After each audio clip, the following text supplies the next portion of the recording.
I'm Macy Egland. Only a Newsday. ICE is using Suffolk police parking lots. On Sunday, activists recorded agents in the lot of the 2nd Precinct in Huntington. Suffolk police did confirm that ICE has used parking lots there as well as in Patchogue and Bayshore, but says there was no collaboration.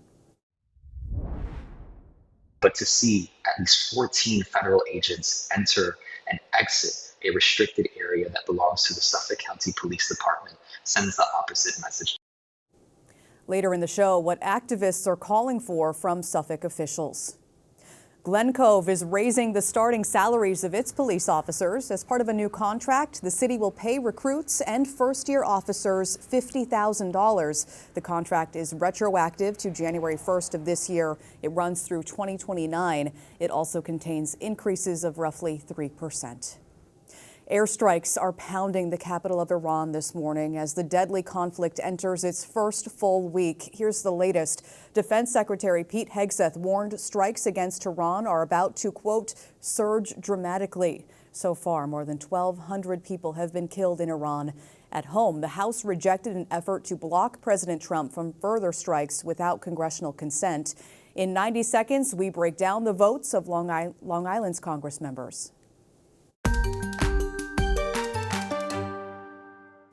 Only a Newsday, 2 districts are suing to overturn the approval of new charter schools. Brentwood and Central Islip want to reverse approvals for 3 schools in their communities. The suits claim that back in December, the State Board of Regents recommended the approvals be abandoned. A month later, proposals were resubmitted without any changes, triggering an automatic approval. Well, this year's harsh winter storms are taking a toll on East End beaches. We're seeing erosion from Southold to Montauk. Parts of Southold Town Beach were damaged and its parking lot was partially destroyed.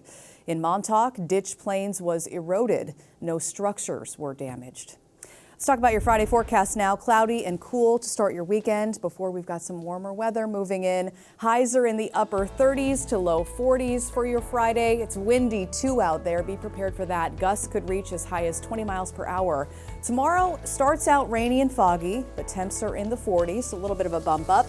Even more so on Sunday. Could see a chance of rain as well. Highs warmer though in the 50s, and those nice temperatures continue through most of next week.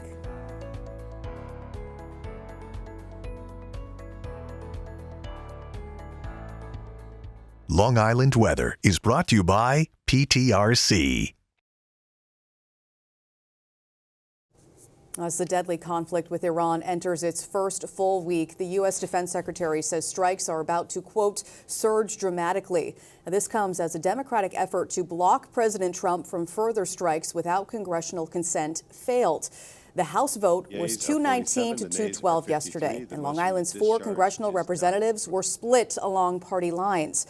Joining me now to discuss this and look at the potential impact the war could have on the November elections is Newsday TV's political analyst, Joy Brown. We appreciate you being here, of course. Break this down for us, Joy. What does this all mean? Well, the vote on the War Powers Act was largely symbolic. That thing was not going anywhere because the Senate had already turned thumbs down. But the politics of it is where it gets kind of interesting because Dems wanted Republicans on the record as being for war, and they wanted Dems on the record as being against war. So does this have any real impact for political purposes, especially like here locally? Like how would we gauge that impact? If you would gauge the impact, look at a couple of things going on. As of right now, there are no boots on the ground. Long Island, you have a lot of veterans and you have a lot of active service members. So that's one thing to take a look at.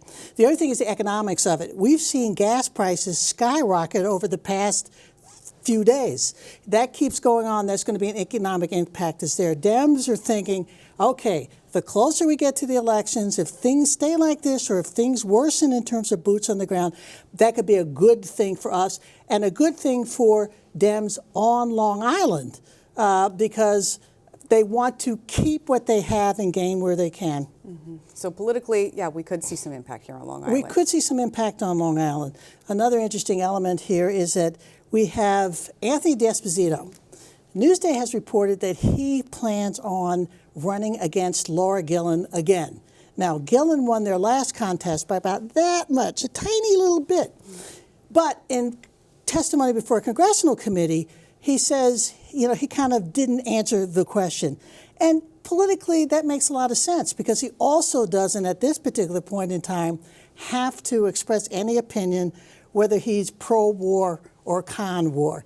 So there'll be no video of him doing one thing or the other. Okay, so a lot to break down here, Joy. Thank you. We appreciate it. For continuing coverage of the conflict in Iran and more analysis of how it could impact the November elections here on Long Island, go to our website, Newsday.com. Click Get More below that Newsday TV video box.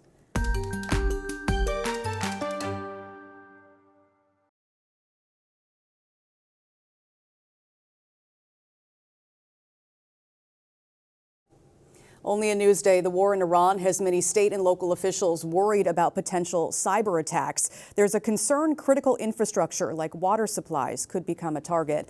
As Newsday investigative reporter Joshua Solomon explains, one community is on high alert.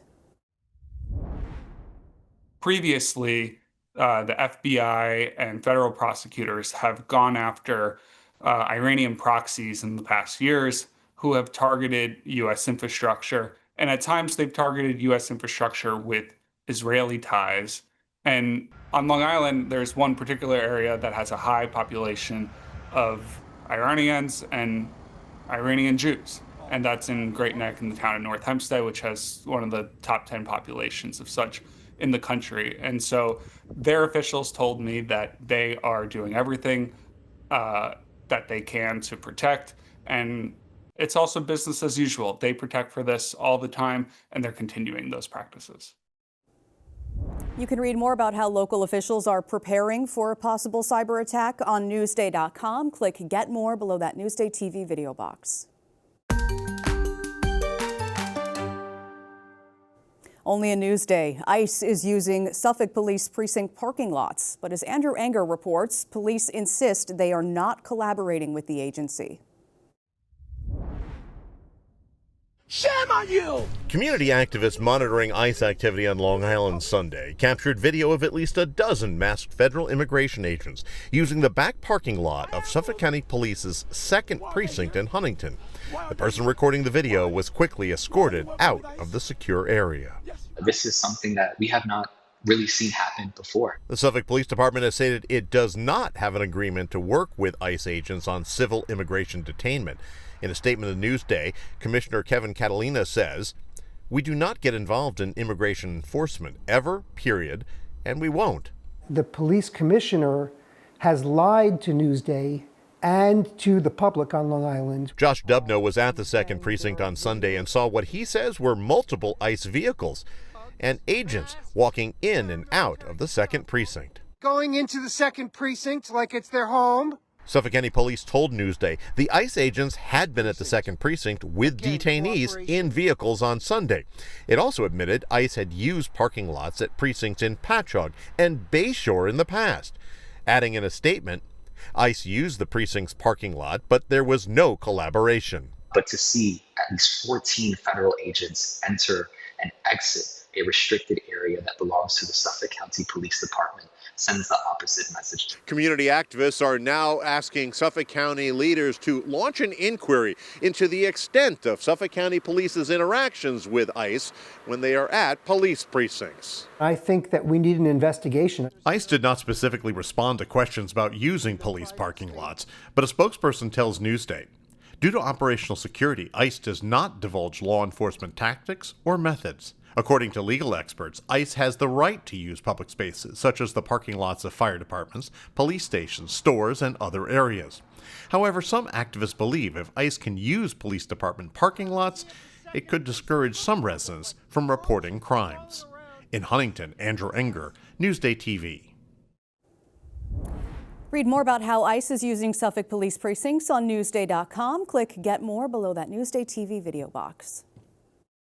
Feed Me is brought to you by GL Homes, a reputation built on quality and trust since 1976.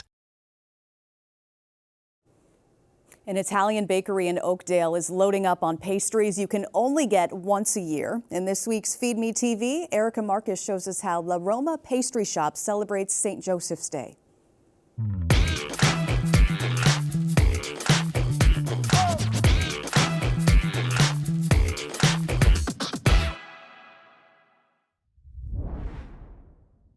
is not as easy as it looks. We are here today at La Roma Pastry Shop in Oakdale, and this is the fryer at La Roma Pastry Shop. And from this fryer come two great pastries that are traditional for the feast day of St. Joseph, Zeppoli di San Giuseppe and Sfingi. It's rustic looking and humble looking for St. Joseph, since he is the father of Jesus. That's how we celebrate Father's Day in Italy. I'm gonna have my father here pipe them out for us, and I'll fill them for you guys. There is someone who's been doing this for a really long time. Both pastries start with a pot au choux, an egg-enriched dough that is also used to make cream puffs, profiteroles, and eclairs. Both are fried and removed from the oil when they turn golden. So now that they're out of the fryer, you can really see the difference between these two pastries.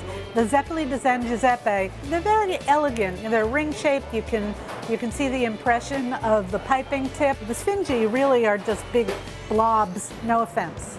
When they are cool enough to handle, Zeppoli are split in half, filled with pastry cream, and finished with a sweet sour Amarena cherry. Salud. Salud. Salud. Salud, Rob. It's so light.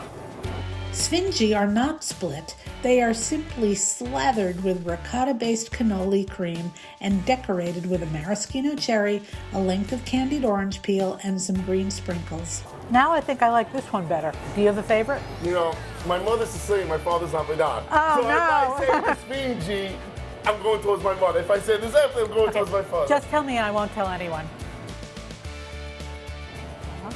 Okay. For Newsday TV, I'm Erica Marcus. We got a new chef over here. We're getting a good job.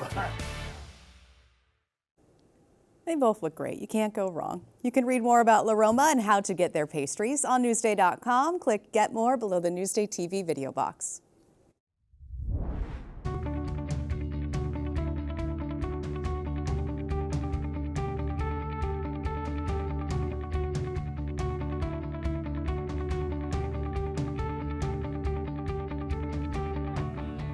See more on all of these stories on Newsday.com and watch us streaming anytime on Local Now, YouTube, and the other services you see here. I'm Macy Eglund. We've got more local news coming up.